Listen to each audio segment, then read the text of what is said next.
ต้นฝาวทุกคนบ่งบอกได้เลยว่าบ้านที่อยู่มานานหลายปีแล้วล่ะกินข้าวแล้วก็สิได้ท้ายทำต่อบัดนี้นี่ในหมู่บ้านสังเกตสินในเลือดลายนี่งามเลยได้ตัวนี้เลยแต่อีกหนึ่งหมู่บ้านในทางนาผมอันนี้ก็หมู่สินนะตัวนี้นะนี่น้องอายองอายุอานามน้องเพิ่น15 ปีนี่แหละเฮือนกันเมื่อหน้าก่อนคันมีโอกาสดีหมู่บ้านอยู่ทางลุ่มบนละน้องแกดเฉลีกระทามไปแหลมเบิ่งอาหารเพิ่นใดอีหยังนี่แม่งันสาวบ้านป่าอีกจุดหนึ่งคนละไล่มือเฮือนเมื่อบ้านคนละโอ้ตัวดำมาเลยควายคนนี้เริ่มเมื่อบ้านเริ่มเข้าคอกแล้วบ้านนี้ปุ๊บป๊าปุ๊บของงัวของควายเลยผู้สาวลงอาบน้ำแล้วโอ้ยผู้สาวชนเผ่าบรูอาบน้ำเซ่เอาไปไล่แล้วบัดนี้เอาอย่าได้พี่น้องผู้สาวในหมู่บ้าน16-17 ปีนะอายุน้องเพิ่นน้องชุกใจซื้อน้องเพิ่นเลี้ยงไว้อยู่นะเพิ่นเกลืออยู่นี่ในเท่าเพิ่นเลี้ยงไว้ลูก3 โตว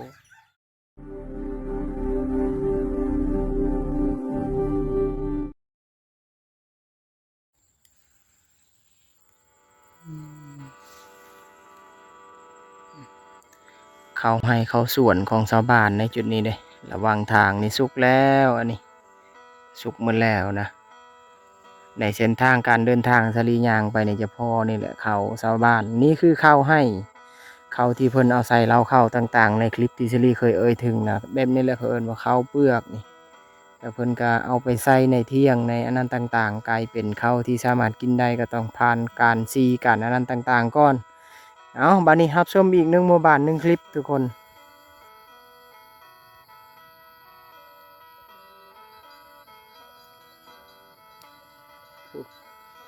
อีก1 หมู่บ้านทุกคนมื้อนี้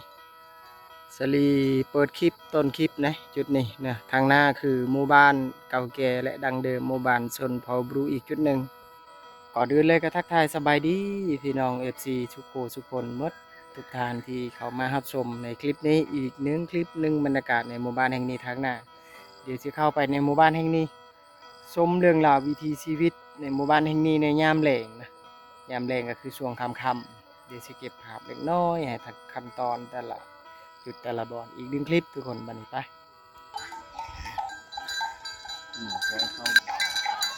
มาหอนหมู่บ้านแล้วนี่แหละหมู่บ้านชนเผ่าบรูเขามังกรอีกจุดหนึ่ง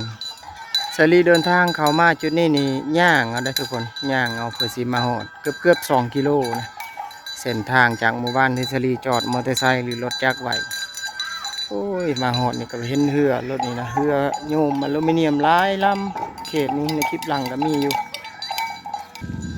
เข้ามาในหมู่บ้านนี่แหละภาพนี่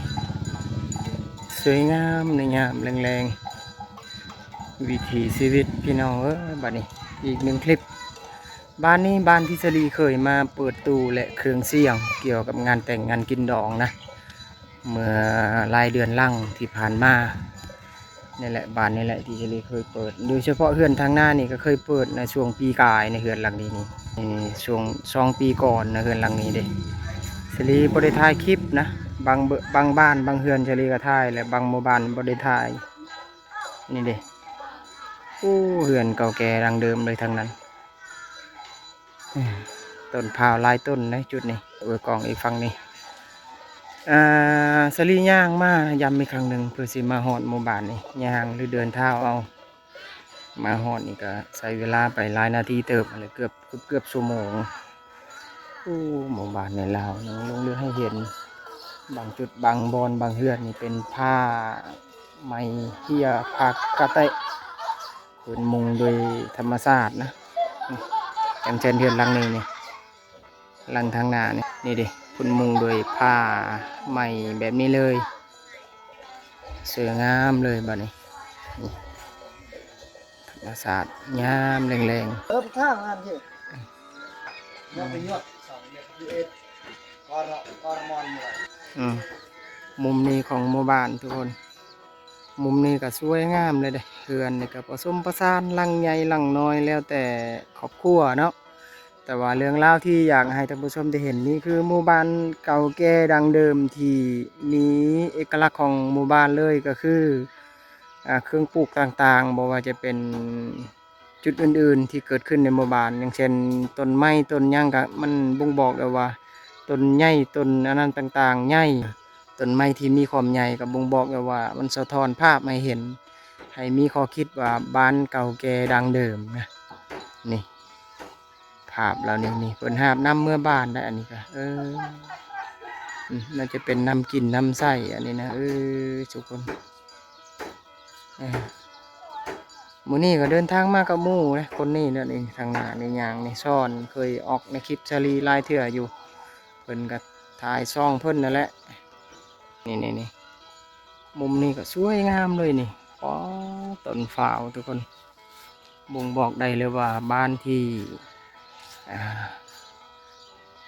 อยู่มานานหลายปีแล้วล่ะจึงจะมีต้นไม้พวกเรานี่ชาวบ้านเพิ่นเอานำเลยเห็นเพิ่นย่างไปย่างมาทางนั้นเพิ่นมันจะมีนำในจุดนั้นต้นไม้เพิ่นปลูกผสมผสานเลยในหมู่บ้านนี่มันอยู่มุมนี้อีกบ้านนี้มุมนี้ก็สวยงามเลยหญ้าเขียวทุกคนหญ้าเขียวเลยเด้อปกติจะมีงัวมีควายเต็มแถวบ้านในยามแรงๆชลีอนุญาตเปลี่ยนโหมดไปโหมดอย่างเช่นโหมดกว้างโหมดแคบต่างๆนะอยากให้เห็นทั่วถึงกันแหละมุมมองแต่ละจุดแต่ละบ่อนนี่เขื่อนสารบ้านซองเขตชนบทในลาวหมู่บ้านในลาว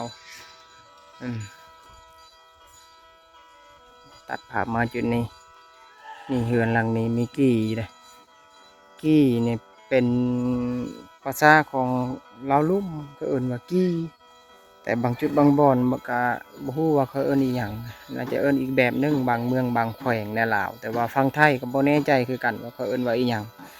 แต่เอิ้นง่ายๆว่าตัวนี้เป็นสิ่งที่เพิ่นประดิษฐ์สิ้นแล้วว่าเพิ่นเฮ็ดชิ้นเฮ็ดผ้าอีหยังต่างๆที่สามารถนุ่งเองใส่เองหลักๆเลยก็เป็นสิ่งที่แม่ยิ่งเพิ่นใส่งานนะนี่เพิ่นเฮ็ดอันนี้ขึ้นมานี่เพิ่นจะสานเป็นลวดลายเอกลักษณ์ของเพิ่นตามที่เพิ่นถนัดเพิ่นเฮ็ดเป็นเพิ่นก็เฮ็ดขึ้นมาด้วยตัวเองไว้ใส่งานต่างๆก็สามารถพบเจอในเขตบ้านนอกของนาเขตชนบทในลาวต่อหลายหมู่บ้านที่เกิดขึ้นลักษณะนี้ที่สิริเอ่ยถึงว่ากี้หรือว่าผ้าสิ้นต่างๆที่เพิ่นเฮ็ดขึ้นมาทางพุ่นเป็นน้ำได้นะเขาย่างไปทางนั้นหมู่บ้านหลายภาพหลายช็อตหลายมุมมองที่ชลีถ่ายทำนะทุกคนนะเรื่องราวในวันนี้ชลีไปแต่ละบอลนี่ก็เห็นแต่นี่ต้นอันนี้เลยนี่ในวิดีโออาจจะมืดๆในโฟกัสเลยเป็นต้นกล้วยไม้หรือว่าดอกเพิ่งสายหลวงแต่ว่าอันนี้ก็อีกสายพันธุ์หนึ่งแต่ว่าดอกเนี่ยมันจะออกคล้ายๆสายหลวงพันธุ์แท้เลยอันนี้ก็งามคือกันคนปลูกในต้นม่วงในหมู่บ้านสลีตัดภาพอีกครั้งหนึ่งเธอหนึ่งอันนี้นี่ในเหือนหลังหนึ่งนะขึ้นในเหือนเพิ่นขึ้นกินข้าวนี่แหละอาหารเจ้าของเหือนทั้งนั้นพี่น้องกับหมู่สลีนี่แหละสอนพากันขึ้นกินข้าวในหมู่บ้านนี่กินข้าวแล้วก็สิได้เดินทางท้ายถ้ำต่อบัดนี้นี่คือบรรยากาศในหมู่บ้านอาหารก็มีมังหุงนี่มากับข้าวเหนียวนี่แหละบัดนี้เอาบัดนี้กินข้าวเดี๋ยวเก็บภาพตัดภาพอีกครั้งหนึ่งจะรีกินข้าวนี่หลังจากที่กินข้าวก็ลงมาแล้วนี่เพื่อนที่จะรีถ่ายในคลิปลังพักรถอันแหละนี่กินข้าวแล้วก็ลงมาในตลาดในหานเพิ่นนี่หันขายเครื่องในเพื่อนเพิ่นนี่แหละนี่เดี๋ยวจะเข้าไปเพิ่นขายเครื่องหลายอย่างอยู่ได้นี่คือว่าอำนวยความสะดวกหลายอย่างอยู่ได้นี่ขายของกินของอยู่ขายน้ำยังต่างๆนี่หมูสลีก็ชื่อแล้วตัวนี้สลีเอานี่นะ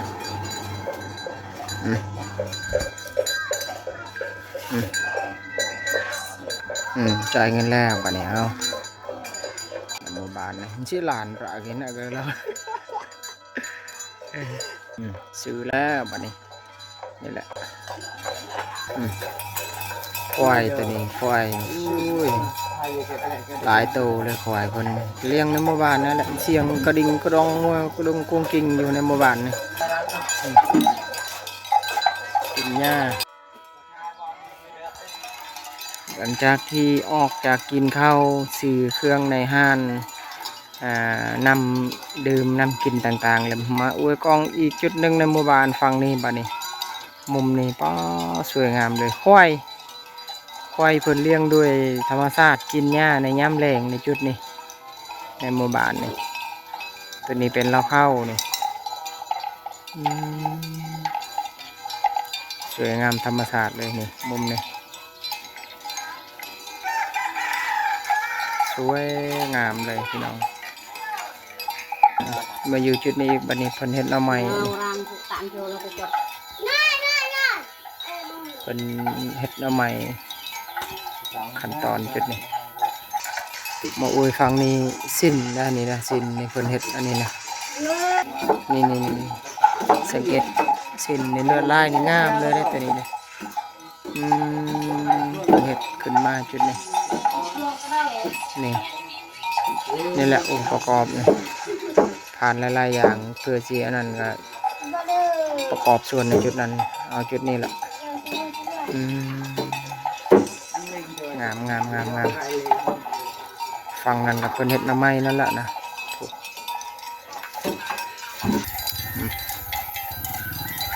อยู่มุมนี้ของหมู่บ้านนี่ฝั่งฟูนกับอีกหนึ่งหมู่บ้านในทางนาผมอันนี้กับหมู่บ้านอันที่เสดีอยู่นี่แหละนี่ภาพนี่เก่งขมะมีลายมุมนะทุกคนนะนี่มุมนี้กับอีกมุมนึงนี่ส่วนใจกลางหมู่บ้านเดี๋ยวสิขึ้นไปฝั่งพุ่นนี่ฝั่งพุ่นก็มีหนึ่งหมู่บ้านนะฝั่งพุ่นไปบ้านนี้เดินทางนี่แหละกับหมู่ชลีอยู่มุมนี้อีกบ้านนี้มุมสูงมุมนี้กับมุมสูงนะของหมู่บ้านหน่อไม้อันนี้ก็หน่อไม้เพิ่นเฮ็ดในเฮือนเพิ่นนี่มาอยู่มุมนี้ในเฮือนหลังนี้ก็มีอันนี้คือกันนี่สิ้นนะตัวนี้นะนี่ลวดลายนี่งามเลยได้อันนี้เด็กเพิ่นเฮ็ดนี่สามารถเฮ็ดเองใส่งานได้เจ้าของเพิ่นก็อยู่นี่แหละเจ้าของเพิ่นนอนลูกสาวเพิ่นก็อยู่ฝั่งนี้นะผู้สาวเพิ่นอายโอ้โหลมกันอยู่คนอายเนี่ยโอ้บัดนี้เอาหลบกองสิ้นคนนี่แหละเป็นคนเฮ็ดนะการน้องไม้นี่น้องเพิ่นเป็นคนเฮ็ดเหือนเพิ่นนี่คายอันอย่างในเบี้ยปัวเสือเบียร์ลาวครบชุดเลยนะนี่น้ำมันตัวนี้น้ำมันนี่ดิสาวคายทางนี้มีเขานั่งเข้มมานี่ตะเรียกนั่งเข้มคนคายนั่งเข้มครับน่าจะเป็นนั่งงูนั่งควายนั่นตัวนี้เนาะ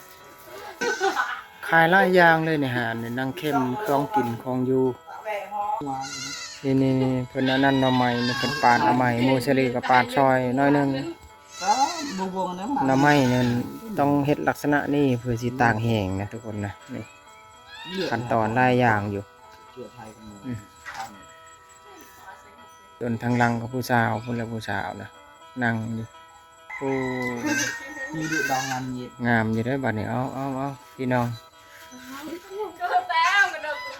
16 ปีนะสอนเนาะ15 ปีโอ้โถมาเบิ่งฟังหม้อนี่เพิ่นต้มน้ำมันก่อนนี่ดิก่อนสิเกิดขึ้นน้ำมันเป็นพันขั้นตอนในจุดนี้ก่อนนะเพิ่นต้มสุกแล้วก็เอาขึ้นอันนี้เพิ่นเอาขึ้นมาเลยดิขึ้นไปจีกไปปาดต่างๆนะโอ้ขั้นตอนพี่น้องเนาะฤดูนี่ช่วงนี้นี่ถ้าไปในเขตหมู่บ้านชนบทต่างๆนี่พบเจอแต่หน่อไม้นะเพิ่นเฮ็ดนะค่อนข้างหลายจุดหลายหลังคาเรือนอยู่หน่อไม้แห้งหน่อไม้ไฟ ตอนนี้ยังอยู่ที่หมู่บ้านแห่งนี้แหละและจุดที่เพิ่นขายเครื่องและบอนเพิ่นเฮ็ดหน่อไม้ในเฮือนน้องคนหนึงในหมู่บ้านนี่แหละนี่เด้น้องเพิ่นอวยกองฟังนี่อายุอานามเพิ่นก็อยู่ใน15ปีนะน้องอะยองชื่อน้องเพิ่นน้องเพิ่นยิ้มอยู่บัดนี้สลีทายนะน้องอะยองอายุอานามน้องเพิ่น15ปีนี่แหละเฮือนเพิ่นอยู่นางลินน้อยหนึ่งนี่บัดนี้โมเสลีถ่ายรูปแล้วนี่เดี๋ยวนี่บัดนี้ออกจากเรือนน้องเพิ่นก่อนไปก่อนเด้อวันนี้เด้อโอเคเจอกันมื้อหน้าก่อนคันมีโอกาสดีเหมาะสมไปลินอีกนะน้องยังก็น้องยองน้องยองเนาะน้องอะยองเอามื้อหน้าก่อนขอเก็บภาพเล็กน้อยประกอบส่วนในวิดีโอนี้ทุกคนเรือนหลังนี้ก็มุงหญ้าได้อันนี้เด้เพิ่นมุงหญ้าเราเข้าอยู่บ่แม่นแหละเพิ่นมุงหญ้าสวยงามเลยดังเดิมเลยนี่ภาพนี้มุมนี้ส่วนทางลุ่มนะเตือนหลังที่สิริถ่ายมุงหญ้ากับหลังนี้ล่ะนี่ปาสธรรมศาสตร์นี่อยู่บนสูงๆนะเพิ่นตั้งอันนี้ก็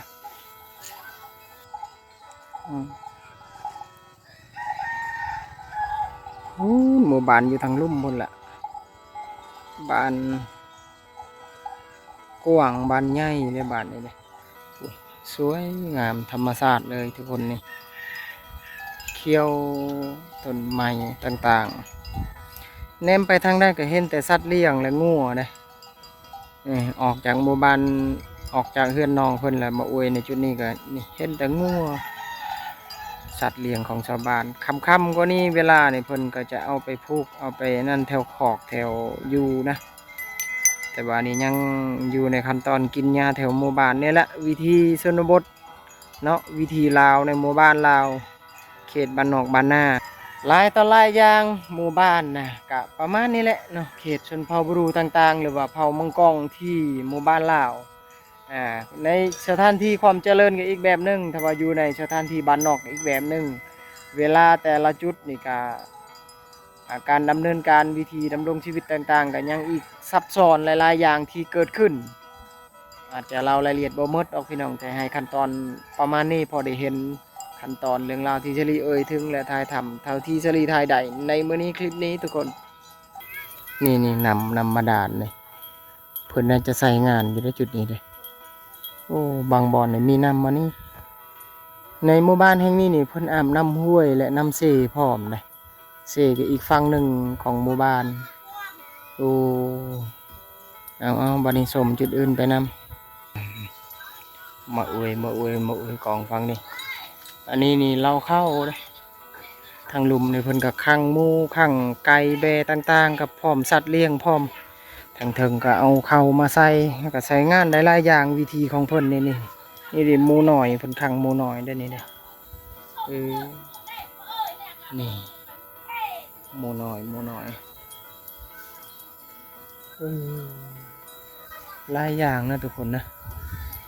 เหือนชานบานซองอันนี้ก็คือเราเข้าเสาก้มผาเฮือนเพิ่นก็ดังเดิมเลยผาเราเข้านี่จุดนี้ทุกคนเนาะมุมฟังฝุ่นหมู่บ้านเสียงเพลงอยู่ทางฝุ่นตึมอยู่นี่โอ้ยฟังนี่อีกบัดนี้มุมนี้อีกบัดนี้หมู่บ้านหลายช็อตหลายมุมมองนะไซเชลีถ่ายทำและเก็บภาพประกอบส่วนในวิดีโอนี้อาจจะตัดภาพเป็นขั้นเป็นตอนแต่ละช็อตแต่ละมุมแต่ละจุดของหมู่บ้านนี่เชลีมาอยู่จุดนี้อีกบัดนี้เฮือนหลังนี้อันนี้นี่มีน้องคนหนึ่งในหมู่บ้านนี่เลยรู้จักกันกับน้องหมูเชลีกระถ่ายชุดก่อนเชลีกระถ่ายน้อยนึงนะอันนี้เพิ่นกำลังเฮ็ดอันนี้นะแมงจีหล่อกำลังเฮ็ดกินในเฮือนครัวน้องเพิ่นนี่น้องแก้ดชื่อเสียงเรียงนามแม่นบ่น้องแก้ดชื่อเนาะน้องเพิ่น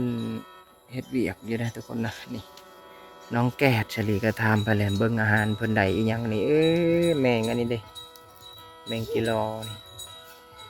น้องแก้ดอายุอานามน่าจะ15-16 ปีนี่แหละสาวบ้านป่าอีกจุดหนึ่งนี่ที่เฮือนครัวเฉลีอยู่ในเฮือนครัวเฮือน ซองเอ้ยน้องเนี่ยปกติเลยเดี๋ยวสิถามเป็นภาษาของหมู่บ้านก่อน เอื้อยผม อันที่เอ้ยแม่บ่แหละ แต่ แกตะแกงจะไม่ไปช่วยจ้า ถามภาษาชนเผ่าทุกคนเอ้ยเพิ่นก็ไปเลี้ยงงัวเพิ่นก็หาอยู่หากินนั่นแหละได้ตัวนี้มาอืมเอาน้องแกดแวะมาลินมาเยี่ยมน้องเพิ่นน้อยนึงนะเดี๋ยวสิกลายไปอีกประกอบส่วนในวิดีโอหลายๆอย่างนะหลายช็อตหลายขั้นตอนในมื้อนี้กะจิอากีตะโกะเลยน่ะเอาไอ้ลงไปก่อนใช่เด้อไปก่อนเด้อไปก่อนบัดนี้ไอ้ลงไปเลยไปก่อนบัดนี้ประกอบส่วนในวิดีโอหลายๆอย่างนะตัวนี้ก็เป็นอันหนึงที่เพิ่นสามารถยังสอนปลาได้ตัวนี้เอาบัดนี้สร้างบ้านปลาอีกจุดหนึ่งที่จะดีถึงและถ่ายทำจุดนี้ในหมู่บ้าน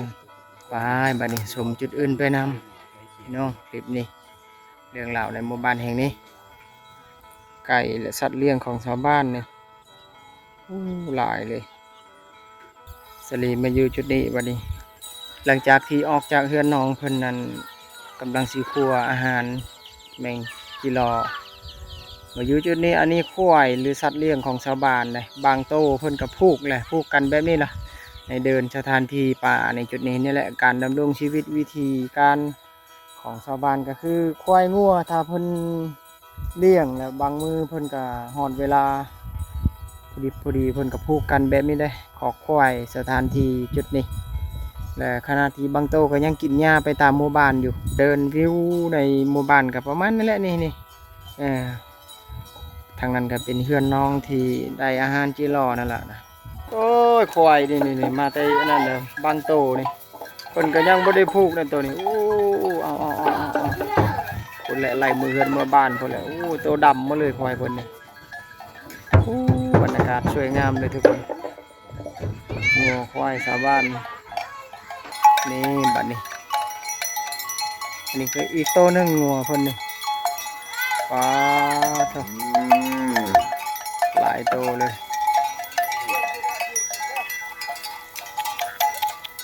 โอ้เริ่มเมื่อบ้านเริ่มเข้าคอกแล้วบัดนี้ปุ๊บป้าเถอะสัตว์เลี้ยงของเพิ่นทางพุ่นผู้สาวพากันไปอาบน้ำนั่นน่ะเดี๋ยวรับชมน้ำกันนี่โมเสลีก็ตามไปแล้วบัดนี้เอาอาบน้ำเซ่แล้วนี่เดี๋ยวเพิ่นย่างไปนี่เอาเดี๋ยวรับชมอยู่เซ่บ้านเพิ่นเนี่ยพี่น้องอีกจุดหนึ่งบัดนี้จุดหนึ่งต่อเนื่องกันเลยบัดนี้เอาน้องเพิ่นกำลังไปเดี๋ยวนี้จากเฮือนเพิ่นไปหาน้ำเซ่นี่ก็หลายเมตรเติมของงัวของควายเลยจุดนี้นี่แหละเพิ่นผูกกันไปนี่แหละงัวนี่บางโตก็ผูกกันไปนี่แหละคอกของงัวนี่ป้าเถอะผู้สาวในเขตชนบทผู้แล่นไปแล้วเนาะไปเจอกันอยู่เขตเซ่บุญละโอ้มาแต่เลี้ยงควายจะรับไม่ไรโอ้ปีงได้ป่ะยืมปีงสักโตหนึ่งได้ป่ะระวังทางนะทะเลยอกน้องเพิ่นมาแต่เลี้ยงควายผู้สาวตามผู้สาวไปก่อนเดี๋ยวฮอตเซ่แล้วนี่ฮอตเซ่แล้วฝั่งนั้นละเซ่มาฮอตเซ่แล้วนี่เซ่มังเฮียงนี่แหละบนจุดอาบน้ำผู้สาวในหมู่บ้านนี่ว้าเถอะสลีเคยถ่ายคลิปงานแต่งนะในจุดนี้นะแต่ว่าอันนี้เส้นทางนี่สังเกตนี่หมุนมาแล้วเส้นทางนะถ้าเป็นช่วงที่เพิ่นนั้นเพิ่นก็จะแปลงขึ้นตัวนี้อันนี้นี่หมุนมาแล้วนี่น้องเพิ่นก็ลงอาบน้ำคือกันนี่โอ้ยทุกคนเลยลงไปแล้วแต่ละคนนี่เก็บภาพหลายๆอย่างจนฮอดสายเซ่บางเฮียงน้องเพิ่นอาบน้ำห้วยนี่แหละวิถีชีวิตบ้านแกงขะแมะทุกคนจุดนี้ของพุ่นเป็นเหือได้นะเหือสาบานนะเหือบักก็มีหมดในนี้นะของพุ่นกับน้องๆเพิ่นเล่นน้ำนะแซวๆอยู่เสียงเขานะทุกคนเลย โดนๆเทื่อหนึงได้เห็นนะวิถีชีวิตในจุดนี้พุโดดลงนะคิดฮอดตอนยังน้อยเลยภาพนี้นะถ้าว่าเป็นช่วงค่ำก็นี่คนนี่น่าจะมาหลายกว่านี้หรือว่าน้องๆน่าจะมาลินลำนำหลายกว่านี้อีกเลยภาพนี้เอาบัดนี้นี่ทางนี้ผู้สาวลงอาบน้ำแล้วหมู่เชลีก็ถ่ายทำเชลีก็ถ่ายทำหลายๆอย่างไปนำนี่โอ้ยน้องคนนั้นขึ้นไปแล้วนะเมื่อบานแล้วนั่นอุปกรณ์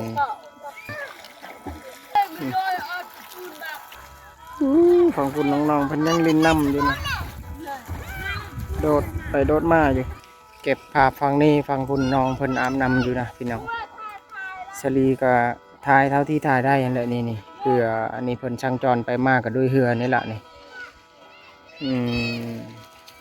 เป็นเรือลักษณะนี้เป็นนี่เป็นจักนี่จักอะไรนี่โอ้ทุกคนเลย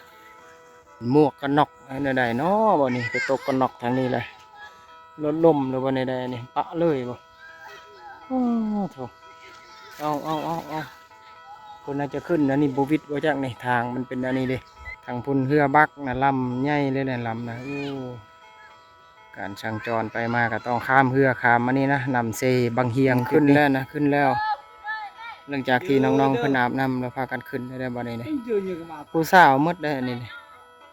หลายคนเลย2-3 คนนะก็เป็นกลุ่มที่ชลีเคยถ่ายเลยมีน้องหลายคนอีกที่ยังบ่ได้เคยถ่ายในช่วงยามแรงเขาลงอาบน้ำเป็นจุดเป็นบอลไปนี่แหละผู้สาวชนเผ่าบรูอาบน้ำเซ่พากันเมื่อด้วยขึ้นไปแล้วบัดนี้นี่ขึ้นแล้วบัดนี้เอาไปลอยไปไล่แล้วบัดนี้เอาไปลอยไปไล่แล้วบัดนี้ขึ้นเมื่อเฮือนแล้วนี่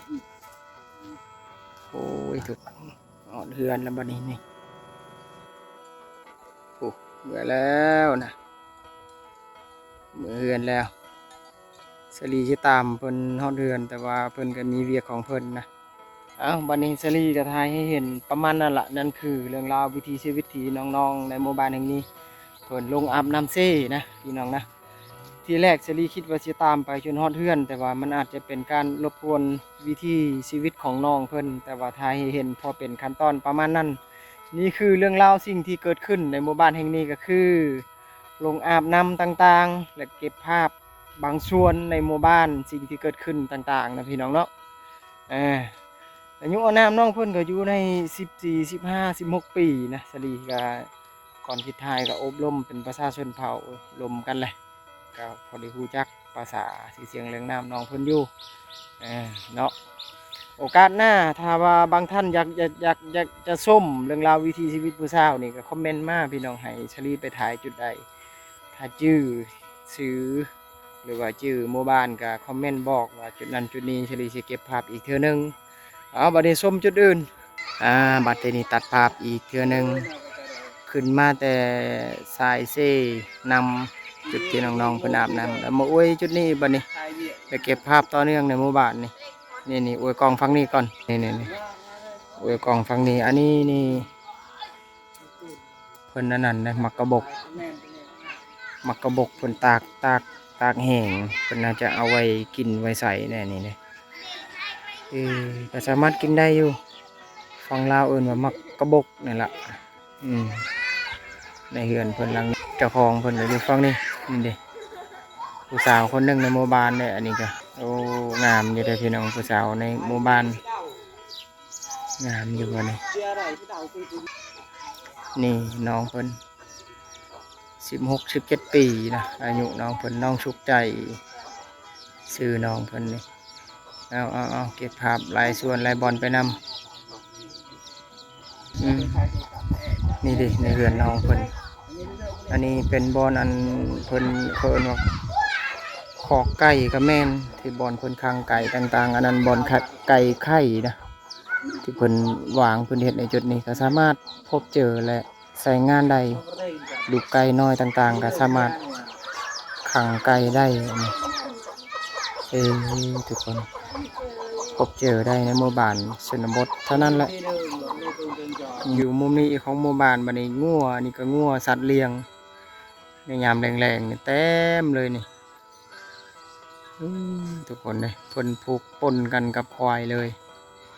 แล้วฟังฝุ่นก็เป็นหมู่บ้านเขียวนะในยามแรงนะตอนนี้เวลา17 โมงก็กว่าอย่าเข้า18 โมง6 โมงแล้วนี่สรีอยู่ฟังนี่บัดนี้ถ่ายคลิปในหมู่บ้านแล้วมาพออันเพิ่นได้ลูกอันนี้นะลูกอุ่นแม่นบ่น่าจะแม่นนี่ละนี่โอ้3 โตนะนี่3 โตนะใหญ่เลยตัวนี้โอ้เพิ่นเลี้ยงไว้อยู่นะเพิ่นเกลืออยู่นี่ในเท่าเพิ่นนี่ในเฮือนหลังนี้เพิ่นได้สัตว์เพิ่นเลี้ยงไว้ลูก3 โตเพิ่นได้ลูกอ้นนะทุกคนลูกอ้น3 โตโอ้โหเพิ่นเลี้ยงไว้อยู่บรรยากาศมุมนี้โอ้เก็บภาพหลังจากที่ออกจากจุดนั้นเพิ่นได้อ้นเพิ่นเลี้ยงไว้ว้าเถอะนี่มาอยู่มุมนี้น้องๆเพิ่นเล่นอันนี้นะทุกคนเลยเพิ่นเล่นวิธีของเพิ่นนั่นแหละยามแรงจุดนี้เอาเล่นเลยเล่นไอไปเลยนี่บัดนี้มาอวยอีกฝั่งนี้อันนี้เฮือนครัวเพิ่นมุงหญ้านี่คักเลยโอ้สวยงามเลยบัดนี้ยังลงเรือให้เห็นอยู่นี่ทางตารางลุมกันน่าจะเลี้ยงหมูเลี้ยงอะไรยังขังไก่สัตว์นี่แหละตามเบิ่งนี่โอ้ขนาดที่มุมนี้ก็เริ่มมืดแล้วนะเก็บภาพหลายส่วนต้นม่วงทางหน้านะครับต้นขามต้นใหญ่เลยอันนี้ต้นขามอันนี้ต้นม่วงออกจากหมู่บ้านแล้วนะตอนนี้สลีย่างออกเลยเมื่อต้นคลิปก็เปิดในจุดนี้แหละแต่ว่าอันนี้ก็ตอนกลับนี่ทางหลังเป็นหมู่บ้านนะประมาณเกือบ2 กิโลนะย่างจากบ้านที่สลีจอดรถไปหาบ้านที่สลีเก็บภาพถ่ายทำในต้นคลิปกลางคลิปต่างๆสำหรับวิดีโอนี้พี่น้องเอาบัดนี้ย่างออกจากหมู่บ้านสีเดินทางกลับค่ำมืดเลย